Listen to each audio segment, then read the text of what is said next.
comment. I don't think anybody signed up. Is there anybody wishes to speak? All righty, moving on.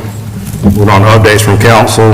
I would just share one update. The shred event and the pill drop went very well. Sheila was there present with us, and the police chief and a few other officers, and very appreciative of everybody that showed up, and it was very well attended by the community. I got some totals on how much was turned in medication and the shredding tonnage Yep, too, so. it went well. Any other updates from council? All righty, moving on to the consent agenda. We have 2 items on there that might have some questions about. One item regarding some updates to the land development code, and another about approval of a bond. Any questions or comments about those? Eric, do you have something? Yeah. If I may, Mayor, good evening, Sure. everybody. I just wanted to come tonight just to give a quick sneak preview of these since they're on consent. As is usual with public hearings for ordinance amendments, we do request that you set public hearing for the following month, so we'll be asking you to set for the regular meeting. So we'll obviously do a deep dive into those amendments on, I forget the date, sorry, the second Monday of June. I just going to very quickly skim through the general nature of these amendments. That a lot of them I've kind of teased with you before. One of them in particular goes back to last fall. These were ordinance items that largely are tied to various, parts of the development review process and procedural matters. We actually worked with Scott Burwell from McGill Associates. I know Ben's here with us tonight, so Ben's keenly aware of what we've been working on too. So if there's any questions that come out of tonight, we can relay those back to McGill and whatnot. But generally speaking, we're looking at making some changes to Articles 12, 14, 15, and 16. 12 is the section that's probably got the most red text, if you'll see in your packets. I've attached just the pages. Now, I know sometimes we're moving pages from the ordinance. If you want the larger context of the full chapter, you can always go to our code online and find the chapter, or call or email me with questions. But most of these amendments all refer to adding in language about fitting the town's consulting engineer into the development review at several stages. One on the front end, for example, you guys will often see a big concept plan for example, something like the development that's been pending next door. But then, ahead of the actual development getting going, there's a whole, host of things going on the engineering front. And that's not really a good example. The best examples would be for like the subdivisions going on Rutledge Road right now, where they're actively under construction. There's certain technical items that, I'm a planning and zoning guy. I'm not a construction inspector. I'm not an engineer.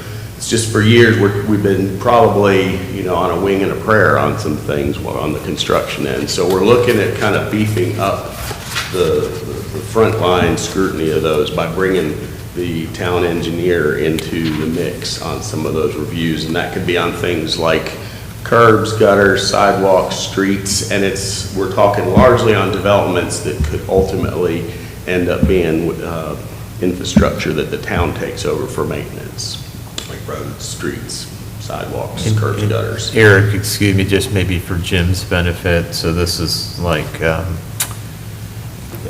where there are infrastructure improvements, and we're kind of trusting the engineer that's bringing it from generally they're doing all of that, what they're supposed to do, because they got to put their engineer stamp on there. But basically it's getting McGill more involved as our engineer as a check and balance on that. It's also going to give the ability not to deviate too often, but a lot of our code just refers to some very basic DOT standards on some things where, I'm not the most versed. I'm not a traffic engineer, for example, but there are alternatives that a development engineer can propose that I don't feel qualified to necessarily say, yeah, that's a good alternative. Like the one example that comes to mind is like, vertical curbing versus roll valley curbing, which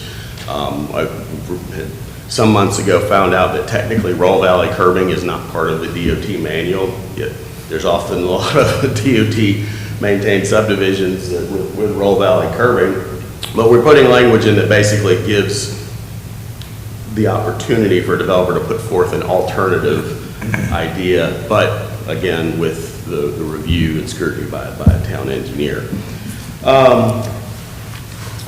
So, and then we're also at different spots in the ordinance, we're looking at adding in another item, we're talking about this bond tonight coming up.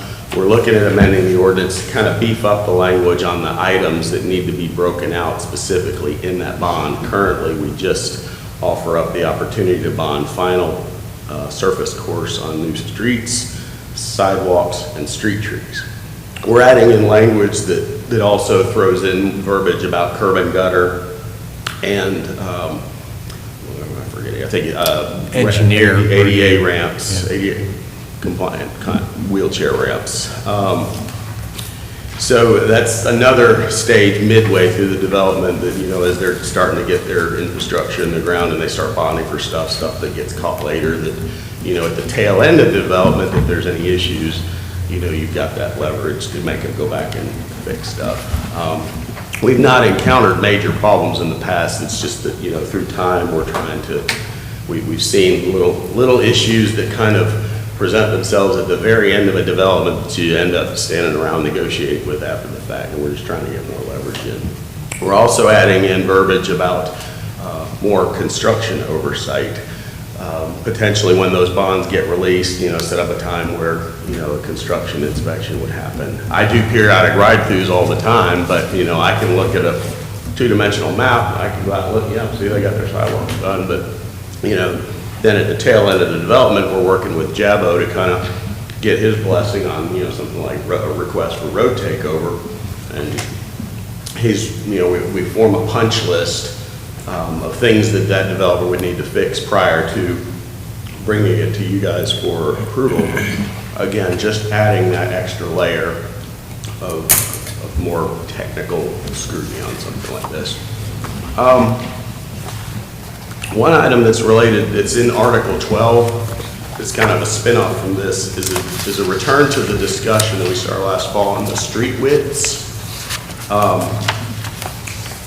When we first visited this, there was kind of a blanket request or recommendation to eliminate the road width or the road width category involving the minor street. When we brought that recommendation back to you, it spun off in some other discussion about size of development that would be appropriate for. So after a lot more discussion with Planning Board, we wound up leaving that selection in. It is a fairly common, it's in the DOT manual as, minimum subdivision, standards use generally an 18 to 24 foot wide pavement street. It's not intended for on-street parking.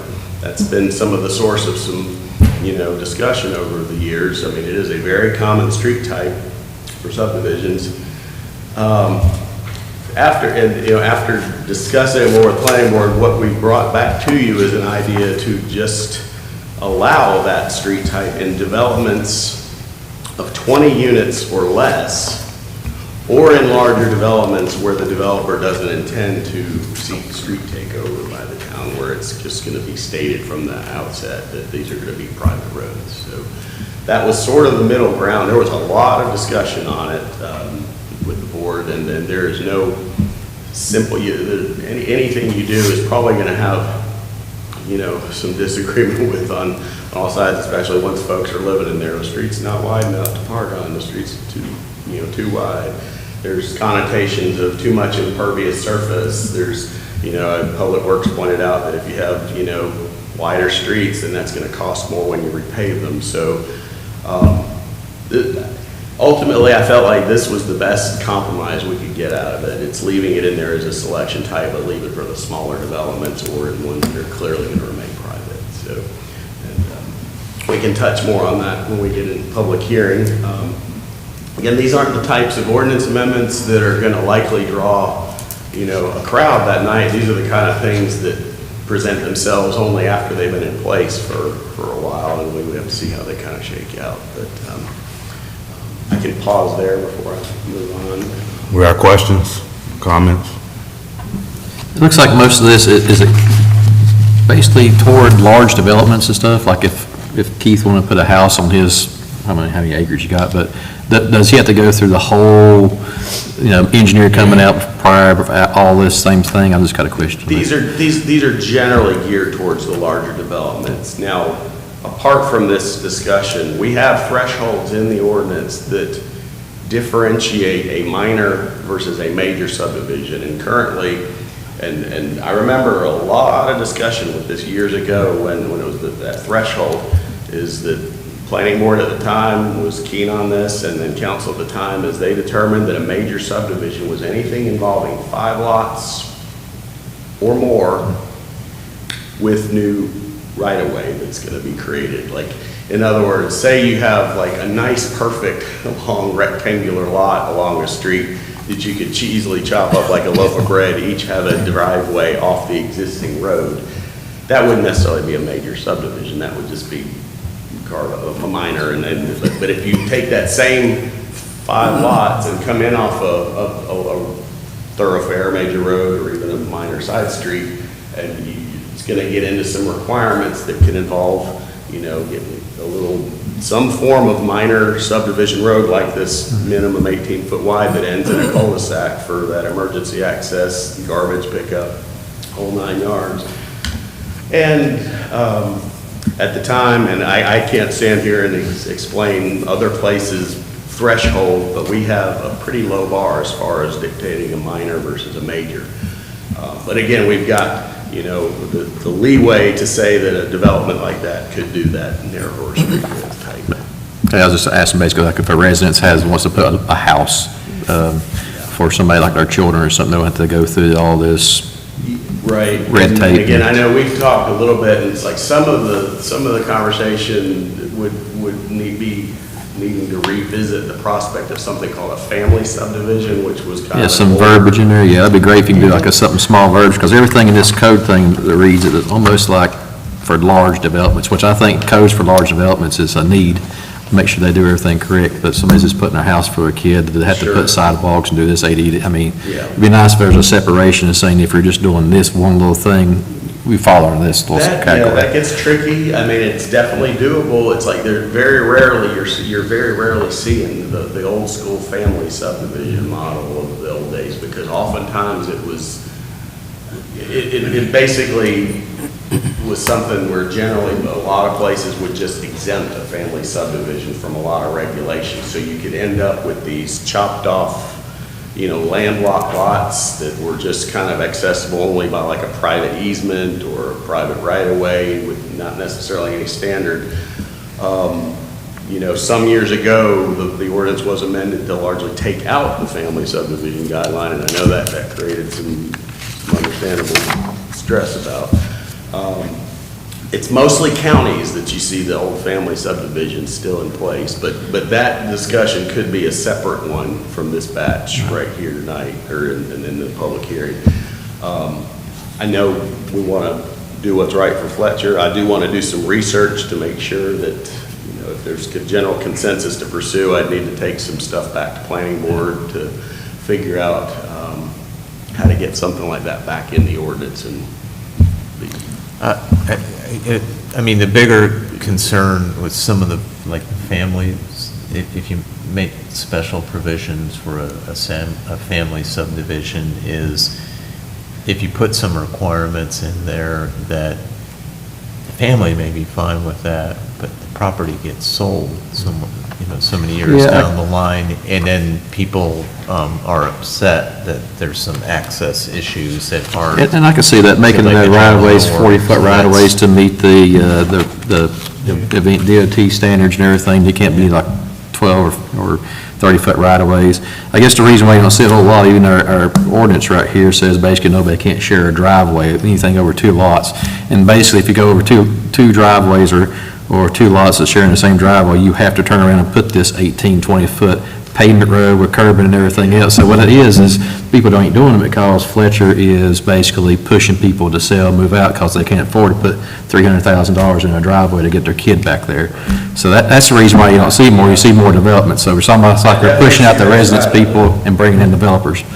I definitely see that side of it. It's like, we went through, it was a fairly arduous set of amendments back, 10 years ago now, something like that. The pandemic kind of warped my brain on time, but it feels like it was about 10 years ago that the current standards went in, where we did do that requirement that, you know, a private driveway can access 2 lots, but then once, as Trevor said, once it gets to a 3 and 4 lot subdivision, it starts with some form of minimal private road requirement, which is a lot. We've seen, you know, folks not be able to do what they want to do because of that. One thing we did at the time, I should point out, that was kind of set to help balance that off, is there used to be a provision that was very clear in saying that only one primary structure could be on a lot, meaning that if somebody had like an acre of land and they wanted to put a second house on it without, you know, but they wanted to subdivide and they couldn't meet that standard, we did amend the ordinance to say that if you had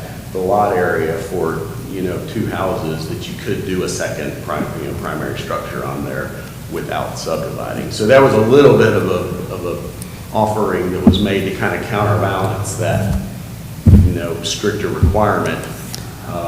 It still comes up quite a bit. So again, it's like, you know, if there's consensus, you know, on it, we can start looking at some verbiage to get back in there to see if there's anything we can to bring back some kind of residual form of family subdivision, but like Trevor said, with a little bit better access requirements on that. I think one reason that comes to mind is we saw, I think it was just a 3-lot subdivision where they put down a gravel driveway with a gravel cul-de-sac, and then it came time for they were wanting trash pickup, and Public Works, I think that might have been Steve at the time, we're not taking the truck up that, you know, so they had those 3 houses have to bring their trash down, which, I mean, you know, that's not the worst compromise, but, you know, for them not having to have to pave that. Right. And I can understand the garbage truck not going up there. That's their choice. So. Yeah. So, Yeah. but, And some of the other things on the private roads, you know, they build it, as long as they build it to DOT standards and it's at a decent level, but if the road deteriorates, properties turn over, and then there's new owners, and the new owners have some desire or expectation that the town's going to take the road over. Those are some of the things, and I mean, I don't know if it's a classic North Hillcrest, if you go down there. Misty Rose. Misty Rose, and some of those, Hannah's Drive on the other end of town is like this gravel thing that accesses 30 or so lots and ends in somebody's driveway and no room to turn around. And I can understand if they want to take it over, if these people bought it, they'd have to bring it up to standards for the town to take it over. Have to have some verbiage on that.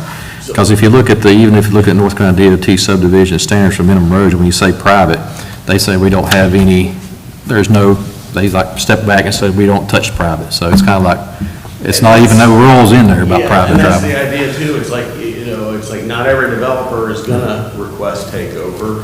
The 2 subdivisions on Rutledge remain to be seen. I believe the authors will ultimately end up requesting takeover.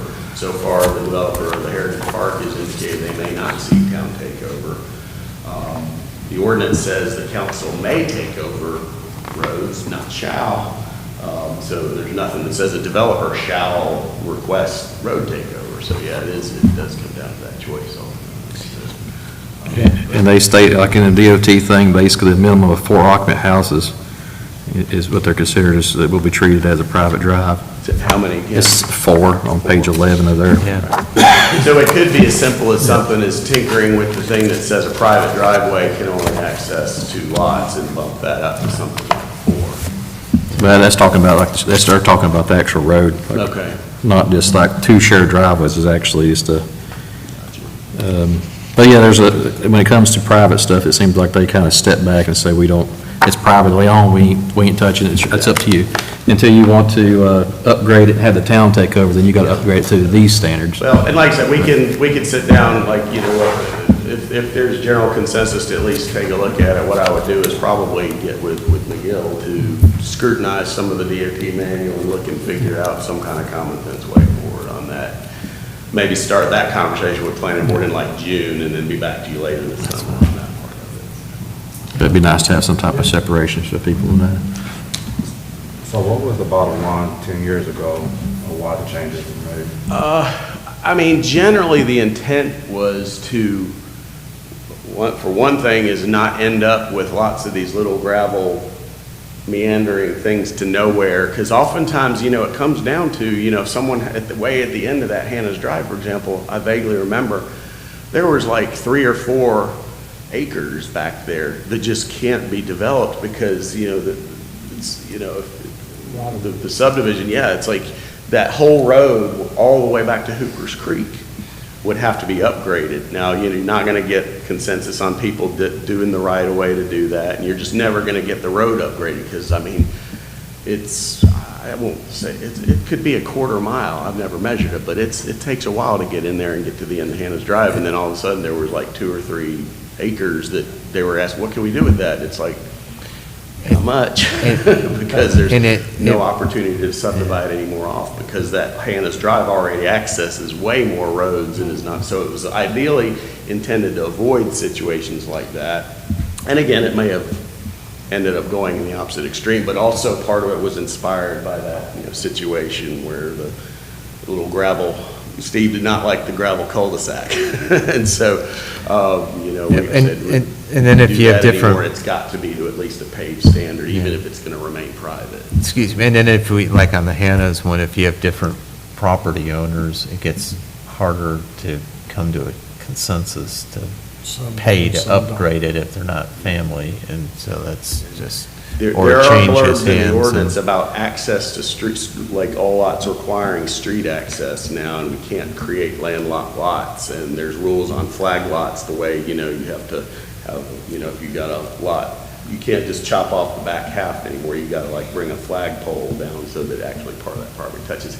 It's all designed to kind of counter that, notion, and family subdivision's one thing, but then, like, you will often see, and there, once it's subdivided, we got no way to check to see if, grandson who gets this landlocked lot then sells off to a complete other family, and a title attorney may not catch the fact that, hey, that's supposed to remain private and hold up a sale or something, but, so, it's things probably a lot of municipalities struggle with. That's why some of the old school, family subdivision rules are still largely only applied in counties, but I think we could tinker with private, at least the private driveway aspect, so. Back when you said that to me, they should have put a 40-foot right-of-way up there and, kept the standards with that, where if you sell that 3 acres or back, developer takes it, then the developer has responsibility to go ahead and put the road in. It's already a 40-foot right-of-way And then, there. on something like that existed obviously way before even incorporation, it's just never gonna happen. Right. So, So have we had many inquiries surrounding things of this nature? Again, I always say, it's like, we're always talking about these scenarios, and as small as we are, we're talking about, the things that come up sporadically. I mean, you do end up with quite a few people, like, looking to get their, son on their property in a house out back, and it's like, I'm looking nowadays to see, okay, is there only one house on the land, and do they have enough acreage to have that second house in there? Of course, they also, in those situations, often have to find out if it perks, because not everybody has the ability to tie in the sewer. Things of those are considerations. So the small situations are still prevalent, for sure. From time, it doesn't happen often, but from time to time, we get inquiries or requests about trying to take over private roads, and if it's over a certain, I forget what the year cutoff, it's over a certain age, the town won't consider taking it in unless it's brought up to DOT standards. That makes sense. And then those folks are just, they're stuck because they can't raise the money among, individual or trying to get their neighbors to all chip in, and going those roads off of, way back in there off of North Hillcrest is kind of a classic example of that, so. Yeah, I'd love to see some kind of division, just because, for example, I know some folks have, acre, and some of these R2s, you can put 2 more houses on that same acre, as long as it perks and everything. or if it can have sewer. But I mean, we're always talking about, you always hear affordable housing and workforce housing. If you can give that person a piece of land, that's a huge thing versus trying to buy a house and land. Sure. And if we're not even being an idea or thinking about the idea of helping people to get their kids, grandkids, sister, brother, whatever, to help with that cost, it's justice on us. Yeah, it's kind of ridiculous to have land and you can't even benefit your own family because real estate is so expensive now that,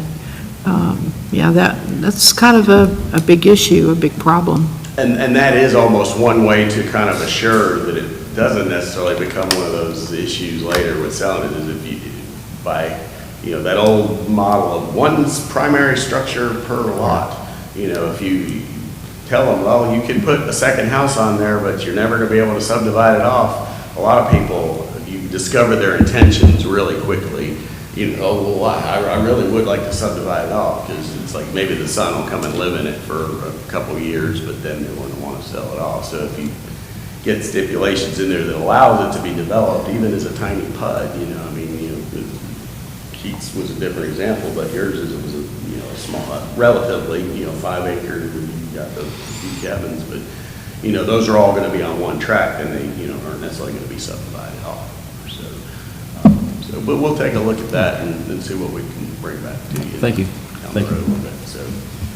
But in a nutshell, that was the gist on the batch before you now, and the other, Article 15 just kind of reinforces some of what I told you about adding them into some of the flow charts, and adds mention of certain, pre-construction meetings that we haven't required in the past.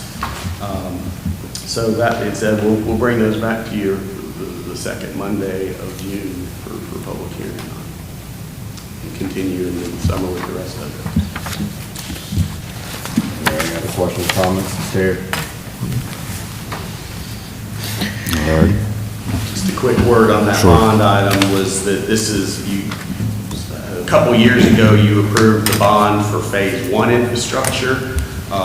They're coming close to finishing Phase 1. In order to get Phase 2 of their final plat signed off on, as per our ordinance, they're coming to us requesting to bond for the items listed on the sheet.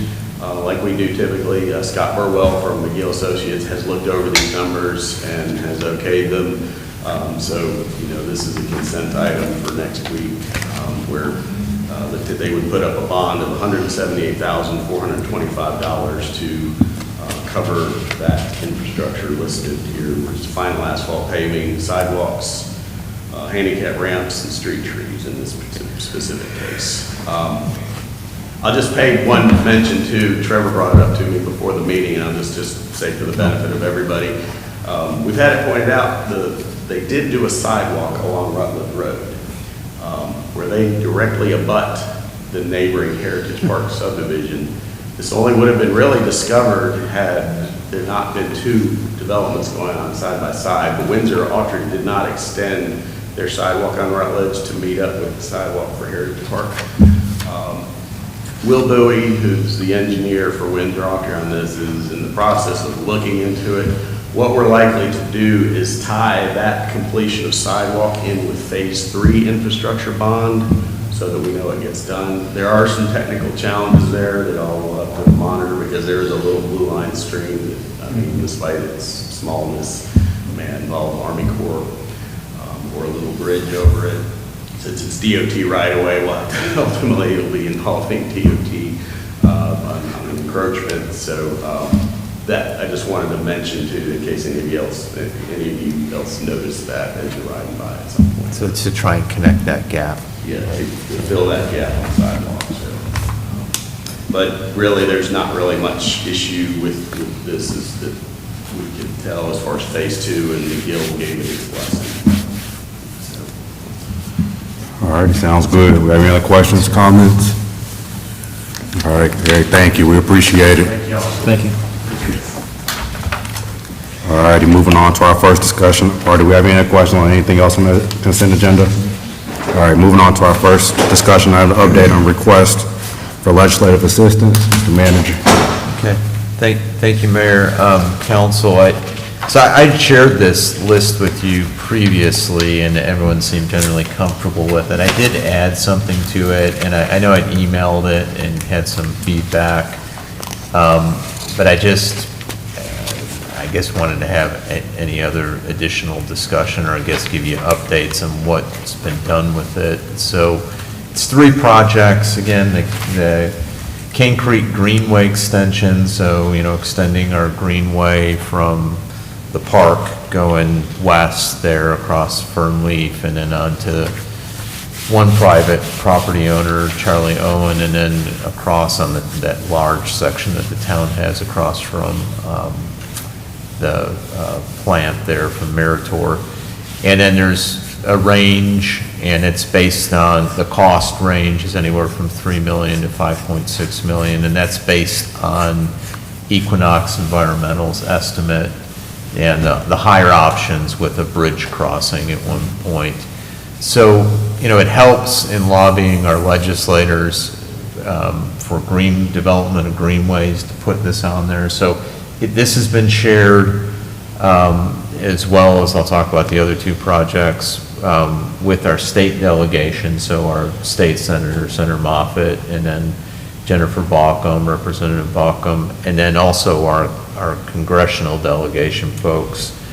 And we have a meeting coming up on May 13th to get together with them to, Kai Lauder from Senator Budd's office and Tommy Lauder from Congressman Edwards' office to talk about our legislative priority list and then this project list that kind of complements it. So that's in there. Any larger help like that, like a actual General Assembly appropriation, is hugely helpful with this, or some on the congressional side, which usually directed towards a grant, both of these. The second thing, again, was that Fanning Bridge Road sewer extension, which was the Westveld Road, North Hudson, and Dogwood Terrace, which are across the street from Westveld. I did get some feedback, I think you all might have seen this, from Senator Moffitt about asking how many households. It's roughly 36. And then there was also some question, I think Trevor, you had asked last, and I would need to double check with the health department to see if we had some other, documentation or at least history. Okay. Anyways, someone on council had asked about that, if I recall, about the septic, condition of the septic system and like history with the health department. Anyways, that one might be a little bit harder. I know Jim had shared with me that he ran into Representative, and Jennifer Bauckham, and just due to the low number of households that benefit versus the cost, that might be a little bit harder. I do know if we do run into a situation where let's say a significant portion of the households, property owners are having problems with their septic, sometimes they can qualify for some special assistance through MSD, so maybe we could layer something, but it's just one to keep in mind. I know for a fact at least several homes abutting some of these streets have had some fairly significant septic issues, or just high maintenance of frequent pump outs. So anyways, I'm not real sure what our chances are in getting some legislative assistance on it, but I think it bears keeping on the list to see if we can get that, and if it should develop into a project with MSD. And then the last thing, the automated license plate reader technology, or some refer to it as the flock cameras. This is a request that the chief had put in within his operating budget. And I'll just let you know, quite frankly, in trying to put this budget together, which was very challenging with our revenues and trying to implement paying classification study option, this is something right now I don't have in there in the recommended that I'll discuss with you on Thursday. and Chief knows this, I normally don't, and department heads give, but he's had so many questions and discussion, and I appreciate all the work that he and his department have put into this. But that might be a good one for legislative assistance, like similar to, we got the grant, for the body worn cameras and in-car camera system in this last session, which was really helpful. So thanks again to our state legislative delegation folks for helping with that. But I just want to make you aware of it, and we've had some response from the legislators, our state delegation on this. I did share the list with our congressional folks. The revenues and this is based on some comments from Senator Moffett, they're kind of flat on the state revenues, but I guess the upcoming, or the fiscal year or second year of the biennium they're working on look a little bit better than expected, I guess, or projections look a little bit better. I mean, generally speaking, even coming out of pandemic and GDP not being fantastic, our economy has just still been relatively stable and fairly healthy in North Carolina. Even though we're dealing with a lot of inflation and high interest rates, overall, it's in fairly decent shape. So that has helped. It doesn't mean, in light of all the requests out there and how projections look, that there's just lots of excess funds out there, which there's not lots of excess funding, but it's still in fairly strong shape right now. So, and that bears out with some of the information we're getting from the lead projections. So, I just wanted to go over that, share that with you. I don't know if there's other comments on this, but we'll continue to bring this forward to our delegation, state and federal side, or other things y'all want to add at some point. Let me know. Well, this looks good to me. I appreciate you sharing it with our legislators. Anybody else have any feedback? Well, Good, everybody? Mark, on the license plate reader, I don't know how familiar you are with all that, but what's the other benefits? I mean, it says in the little paragraph here, for crime, to Yeah. track down stuff, but Yeah. what would the cameras be used for? Is that the sole purpose, or is there other things that system's going to be used for that we would benefit from, or? It's just primarily gathering data on suspect vehicles that have gone through that intersection or those points. And they can do searches with a specific type of car that's red in color. They have 3 digits of the license plate, and then it narrows that down. That's the primary, and then if they can tie that to a time period when they've gone by, and then get a complete description of the vehicle, because then they've got it on camera.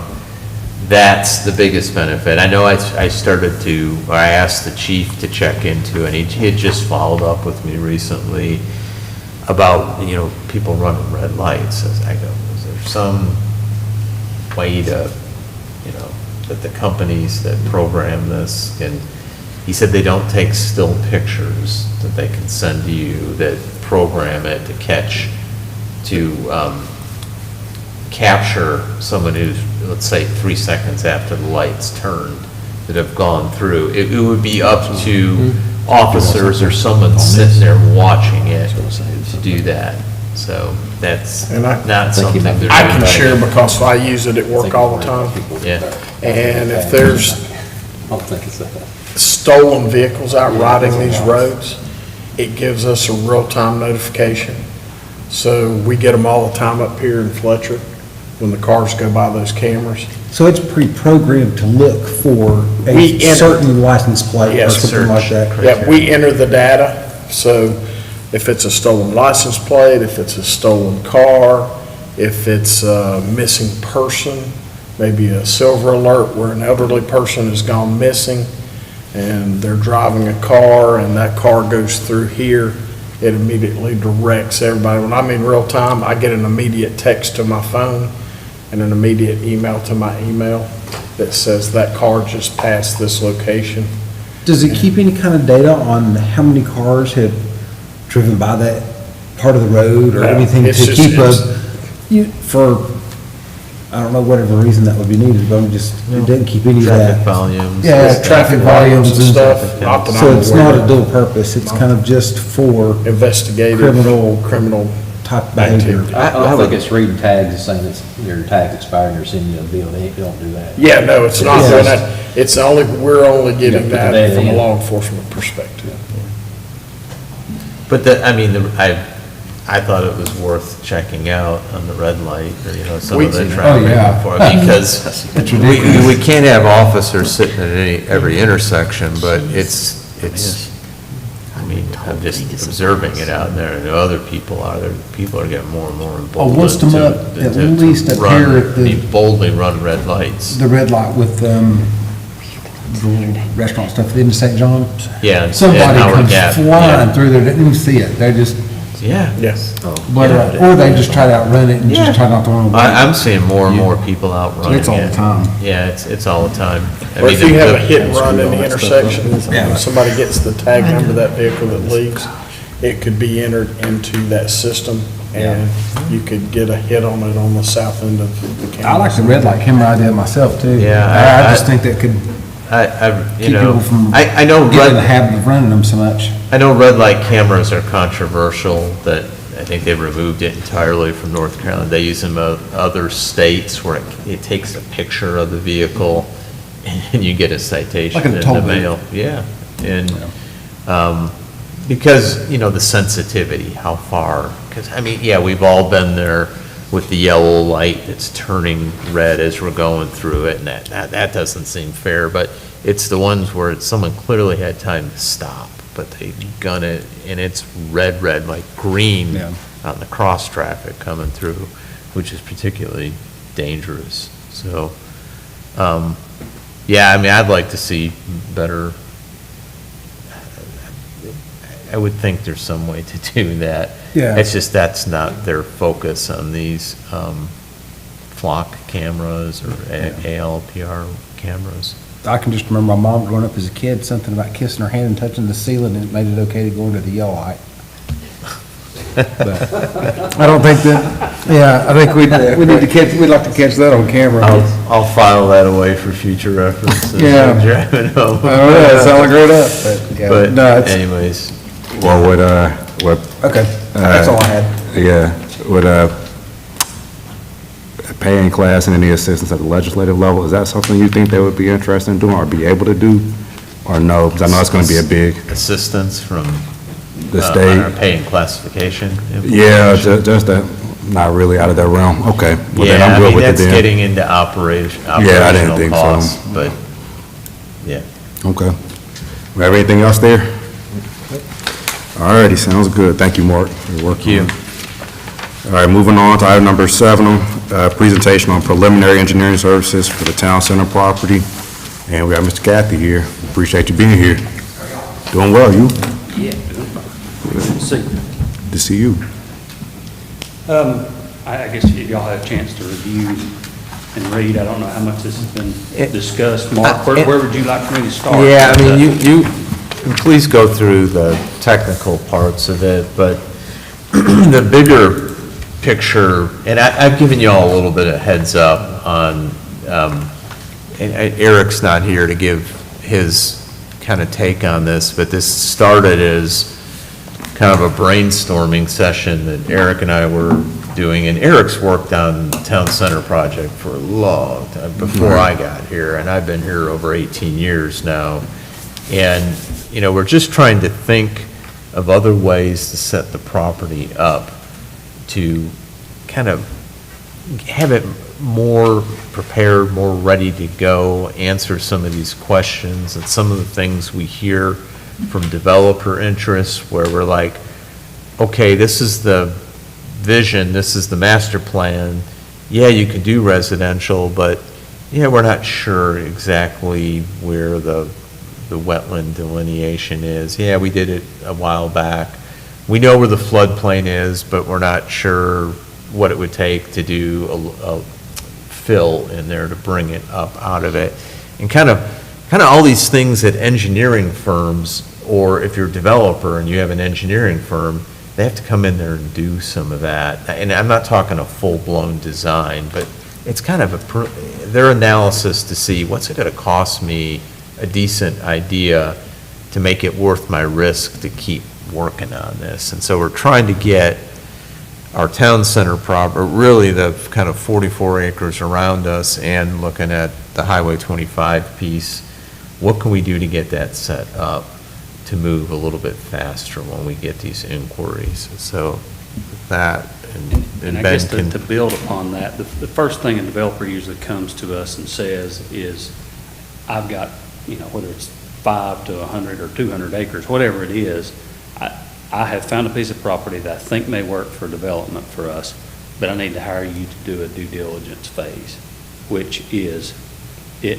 tell me what utilities I can get to it, what utilities are there, what can I get to it, what environmental impacts or hurdles do I have, and give me a conceptual layout and give me a cost estimate. And we'll call that a due diligence phase or a preliminary phase, and that's the first thing a developer does typically. And they're just trying to answer those questions, is are there any deal killers here? Can I get water and sewer and storm and all those things done and they're interested in density and cost? Can I get enough units to go make me a pocket full of money? That's, back to the ordinance thing, there's some of those that are good and some that are bad. But lots of times they're after the dollar. So that's the first thing they want. So to me, the thing that this would do is make the property more marketable, because we can eliminate risks, or reduce, not eliminate. We can study and identify and quantify the risk from environmental concerns. If we did any fill or decided to do some grading, we can then eliminate and say, here, you have a section that's out of the floodplain now. We have identified and worked around any environmental constraints. You would have so many acres that, yes, you can get water to it, sewer's through the field too. So it's like you got water, sewer, we have handled the flood. You will have to install your own storm when you get here. That's no problem. Or do we put in a single large pond to treat, do we end up with a parcel here and a parcel here that we have water, sewer, and storm accounted for? A developer can then look at it and go, we kind of skip that preliminary phase for them. We've either evaluated and or improved, and the property is then more marketable. So we've saved them time, money, and reduced risk, so it's that much more marketable. Because that's other pieces, they're always in a hurry. They walk in and they find a piece of property and they want it yesterday. So this would, in a sense, take off of a couple of months, 2 to 3 for them on a parcel. Playing this ahead, if we had a parcel over here that we brought up out of the floodplain and evaluated and dodged any streams, wetlands, and so forth, and we had 12 acres of ready to develop property, they know they can walk in and utilize that.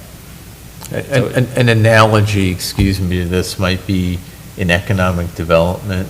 They do these kind of pre-site certifications, and then they're getting, a lot of times, engineering firms and others are coming in there and saying, yep, this is a property that you could do X number of acres of building space on, and here's the water and sewer to it. It's got natural gas. And they kind of answer fairly specifically. So when it comes to a Tagios, or let's say someone wanted Tagios to do new another industry wants to do new construction on there and move their business or start their manufacturing division, they know all these things, so it moves it along faster, which, we think this could be a good catalyst to get some of the other uses on there that we've master planned on this. Yeah, and we do value the property up so we can sell it a little bit more, since we basically did all the legwork in the front, and they can roll with it, I'm guessing. Well, no, that is a possibility. That's, and the market would bear what that's worth, right? It's not, you might be able to completely recoup, you might even be able to make money off of what we do, or does prompting some growth, is it worth you to pay some of it? That's a decision for you guys to make.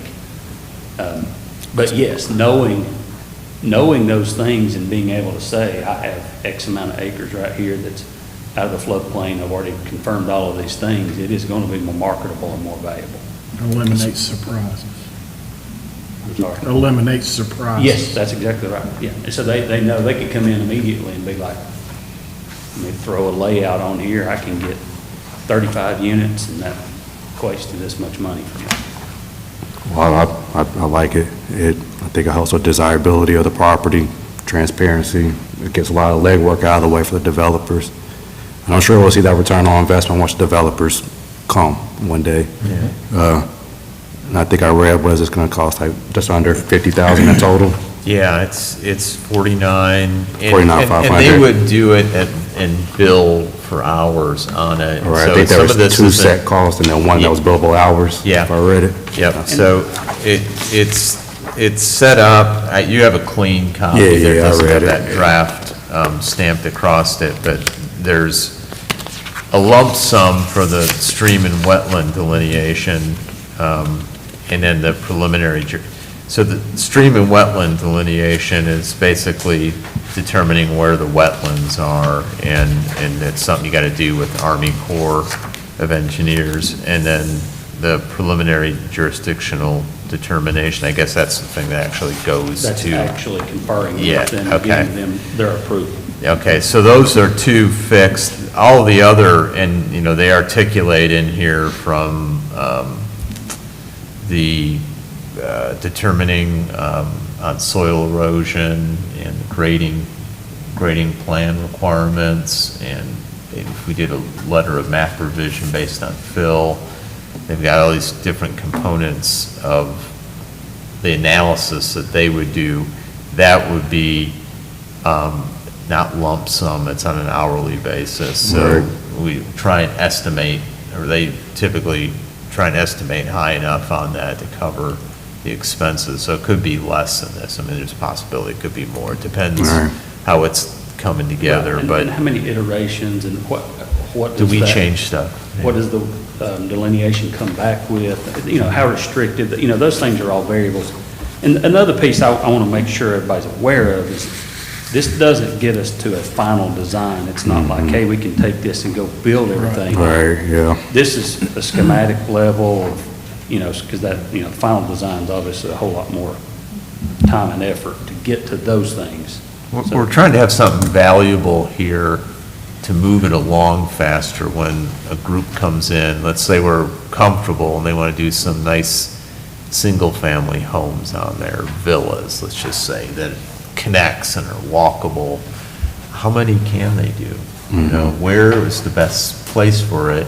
Where might it make sense if we did a storm retention pond, or whatever, a more formal term for stormwater, that kind of kills two birds here, to have that done, that then helps with some of the commercial institutional stuff we want to do around it. So that's, I don't know if that. And because, the big thing, and I think we've touched on a couple of times, is what is its value going to be? When we do eliminate those unknowns and the risk, right now, when you look out there, it's low-lying, you see streams about, you look on the firm map, and it's like, okay, the floodplain comes through here. If a developer has looked at it right now, I would be, if a developer asked me their opinion on it, I would be hesitant on what it could yield because of those things. It's like, I don't know that, where exactly does that fall, and how much of that's going to be jurisdictional, how restrictive it's going to be, that those things just pull prices down. So this could help in that. Or, here's the negative. We could go through here and it tell us that we can't fit much over here, right? And I'm just pointing to there because that's the visible one to me. We're going to look at all of them, but, we could come through and say, well, man, that really is tight. There's not a lot of room over there. It may not work for these items, but hey, it could maybe work for this. So there's an upside to it, but there are we could find out things that we don't want to hear too. So that, I guess I just want to make sure everybody knows that. Well, I And think this that's looks what- at like the preliminary calculations, if we did fill in there, that I covers think that there's as well. areas that But we it's- could do some of that. Yeah, and then, do we do the fill, or do we tell a developer prospect, hey, this, if you wanted to do fill in here, here's a general idea how much you'd need in costs, so they. Yeah, I like that idea. Yeah, well, yeah, I know, but because, I mean, similar to what we were trying to do with the piece on 25, that was a public-private partnership, or there was some public investment in exchange for them developing it the way we want to see, within an agreement. But it's likely going to take some other, if it's going to be close to the vision we want to see, it's going to probably take some other type of public investment in this to make it, kind of get it across the line. Well, I think it's a good idea. What other questions do we have? Do we have any other questions? Are we all comfortable with it? Sounds like we are. I've got this in the recommended or draft budget that we'll discuss Thursday morning. So, Okay. I mean, tentatively, it's in there unless something changes or we get through this, and. Yeah, sounds good. Thank y'all for y'all's work. Yeah, and if we do find bad sections or whatever, people are gonna have that in their report. That's gonna be part of their contract, that if they get to a certain point, they can back out the contract. So Yes. it's good to know to have it anyway, just because they'll be able to back out at that point anyway, under their due diligence. That's what would happen. If we do Yeah. discover that this has a small usable area, that's a fact. We just don't know it yet. And if a developer came in and gave you an offer on it, they would find that out and turn around and Yeah, so, say, right, it's not a loss, we're just finding out a fact we don't necessarily want to know. just help us weed it out. Just so you know, we have portions of this property that the town owns around here that are completely out of the floodplain. They're not all in the floodplain. We have sections that are out. And the mayor was the same way, right?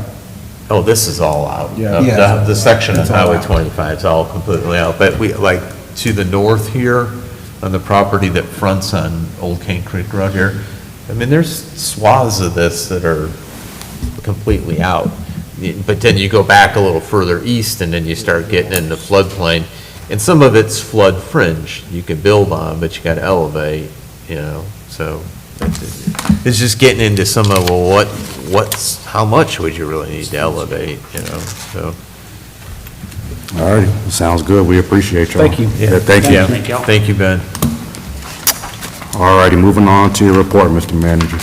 Okay, thank you. I know we talked a good bit about the, getting input from our legislative delegation folks on the project list. But we've got the next meeting I've got set up here is May 13th, so is that next Monday already? Yeah, next Monday, yeah. Next Monday, at 11 a.m. And I normally we have the mayor and one other council member sitting on this, so I know Preston's gonna be able to be there. I know Jim is the only other one I'd indicated or heard back from, and you said you could be there if need be. So I don't know, is there, I was waiting to see if anybody wanted to. Okay. okay, and you, I yeah, can, see, yeah, okay. but can you- Whichever. It's totally up to you. I'm available, I was just waiting to see if anyone else wanted to do it. Do you want to do I it? don't mind a bit. May 13th, you said? Yeah, May 13th at 11. I think I'll be in Raleigh. Do you want to come, Jim? That's I'm good. fine. I mean, yeah, I can. It's, I'll be working, so I'll be in uniform. That was my. I think that's fine, yeah. All right, Jim and I then. All right, very good. The document shredding pill event, thanks for mentioning that again, Mayor. We had about 4,500 pounds of material, so that's great. Public really appreciates these things. And then on the medication turn-in, not as much as some previous years, but Chief said it was 10.5 pounds or 7,875 pills were turned in, so it's still a good amount of medication. we're making more opportunities or places for people to do this, like they've got the box down in there. Flat Rock did one this last week. Yeah, Sheriff's Office does one. so yeah, it's- yeah. There's a lot more availability Yeah. than what there used to be. Right, right, so that's impacting it. The spring litter sweep, so we had that the April the 13th to the 27th. I did one blackboard call, or robo-call on it, and we did have one youth group with a church come and sign up and did some litter pickup. I don't think we had any other groups that came back and coordinated that with the town, but, so that was good. And just a reminder, this week on the budget, so our plan's still to meet for breakfast at 8 at Costa's, and then come back here, Town Hall, and start at 9, if that still works for everybody. And I balanced the budget last week, pretty much had the presentation done. We got all the expense in, and challenging budget, but I think we hit the most important parts in there. I tried to put something together that includes the most important pieces, and without a tax rate increase, so there's no recommendation of increase in our ad valorem rate, so. And then last thing, not a lot more new up from Crown Castle on the small cell wireless facilities. They're working on permitting on DOT roads for it. Right now, in Fletcher, it's mostly on Underwood Road, which actually parts of Underwood are ours and some are DOT, but I think there's 3 on there right now. And then probably the most sensitive one has been the one that they've been trying to locate on Fanning Bridge Road, somewhere near the entrance to Windsor Forest. Obviously, originally they were looking in Windsor Forest. They are trying to look outside, still somewhere along Fanning Bridge Road. Right now, it's on indefinite hold, is what Ann Brooks, who's been my main point of contact with Crown Castle, has indicated. So that's still where it's at. I do think it's good. They're trying to do, at least at this point, their best to minimize the impact to residences and businesses where they place these. So unless there's any other questions on it, that was all I had. Is there anything non-retail strategies, or we're in the same spot there? Yeah, so we started our process with them, did a little kickoff meeting. They go and start the retail gap analysis, and they start pulling data, like cell phone data and where their people are shopping, and they do this initial what's here, what gaps exist, the little bit market data outside, like within a region, and then they come back with that, and then I think it's about 60 to 90 days to do that. And then at that point, we'll have like a stakeholder meeting, and they'll have a tour out here, and that's where I want to make sure we get, everyone on council's input, and we can have other stakeholders involved to, hey, what would you like to see here? What are your observations on it? And while I'm asking, any wish list of particular retailers you'd like to see here? I mean, if you have someone in mind or something, tell me, email, and we'll keep it on a list, and we'll tell them that, and you never know, we got into a discussion about Trader Joe's. They're a challenging one to place, but very, very popular, and I don't know, the rumors out, they've been looking in South Asheville area somewhere, so they're boy, they do. Competition. Yeah. Yeah. All righty. The whole So- site. Do we have any other questions or comments from Mark, his manager's report? Okay, do we have any other business from council? All righty, do we have a motion to adjourn? Make motion. Okay, Trevor made a motion to adjourn, do we have a second? Second. We have a motion and a second, any discussion? All right, hearing none, all those in favor of adjourning say aye. Aye. Those opposed, we are adjourned.